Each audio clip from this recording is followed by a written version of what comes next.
Beach FM, locals talking to locals. And it's time to catch up with my good friend, and that is Grant Nisbett. Nisbett, how are you? G'day, Ron. Good, thanks, mate. You had a good weekend? Not bad, yeah. Pretty relaxed, actually. Did the game on Saturday night, which didn't amount to much, did it? But no, it was pretty relaxed. Yeah, you probably didn't. You probably didn't want to watch that much. I mean, the Blues were all right, weren't they?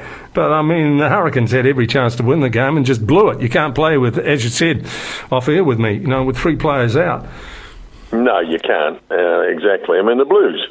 I mean, they could hardly be happy. I mean, what do they manage to produce when the Hurricanes were down to 14 men for a start? They managed to produce a penalty try and one that the TMO had to look at in the corner.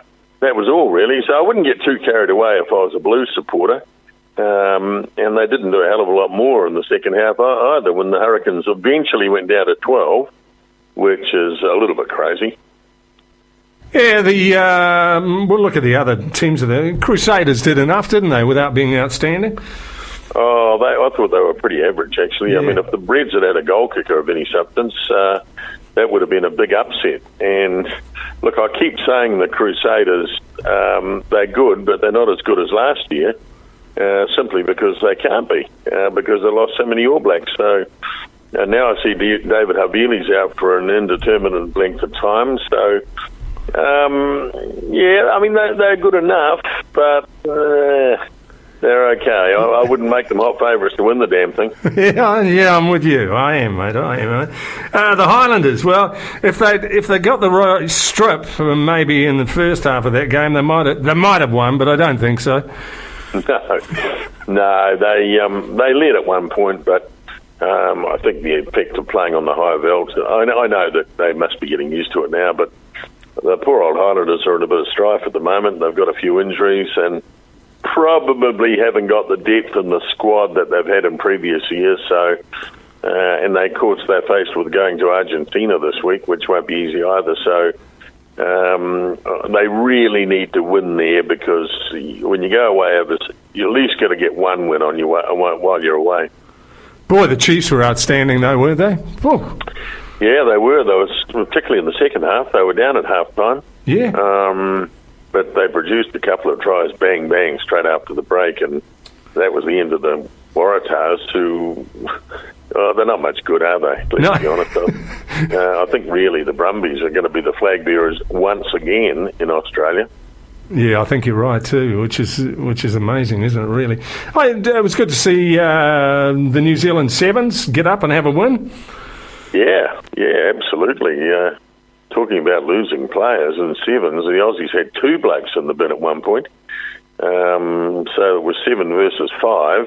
Then towards the end, we lost a guy, but somehow we survived that. So yes, it is good.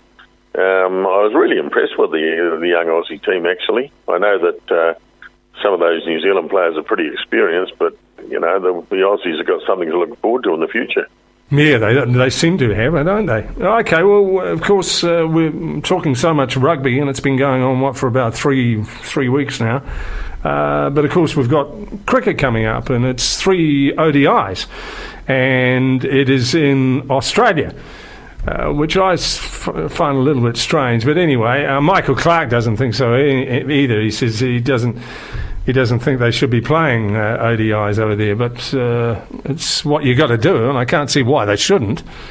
Yeah, well, the Wallabies always regard us as sort of a nuisance, a bit like a fly to be swatted away. I think they'd be pretty keen to win these games, or certainly win the series, even if it's only 2-1 after what happened in the Test series. And then, of course, they come back here and play 3 T20s. So it's amazing, isn't it? The cricket season never seems to end. What about that kickboxing? Adesanya, the most shameful champion. What was all that about? I mean, who would pay to watch that? Well, not me. No.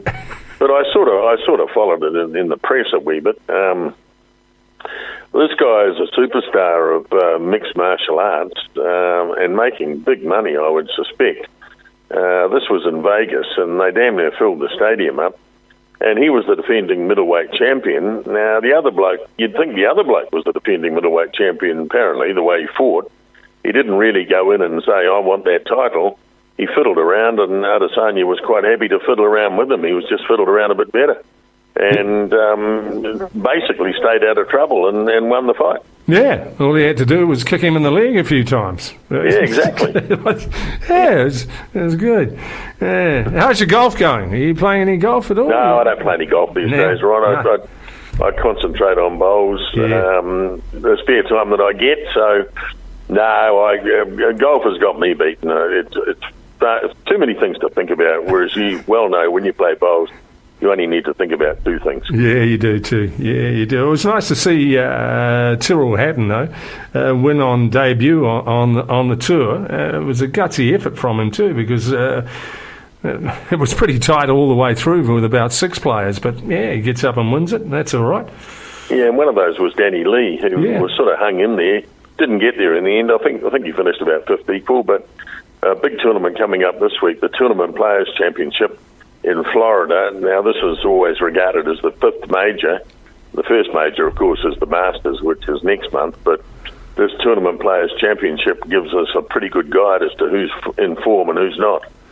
It's good to see someone like Danny Lee, who's virtually the only player that we've got over there, and he looks fit, and he looks, he was in it. He got $500,000 for finishing 5th, I think, which is not too bad, but missed the top 3, which he would have wanted to do. Yeah, that's right. No, he just keeps his tour card every year and makes a buck, which is good. He pops up every now and again. I think he might have won 1 or 2 PGA tournaments.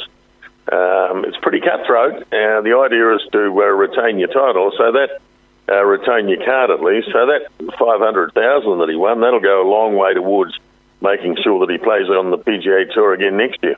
Dead right too. All right, mate. Thanks for talking to us. We'll catch up.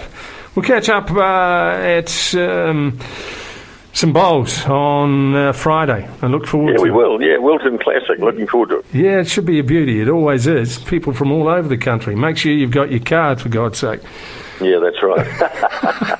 Okay, bud. We'll see you then. Righto. Cheers. That's Bye. Grant Nisbett with us here on the beach. 106.3 Beach FM.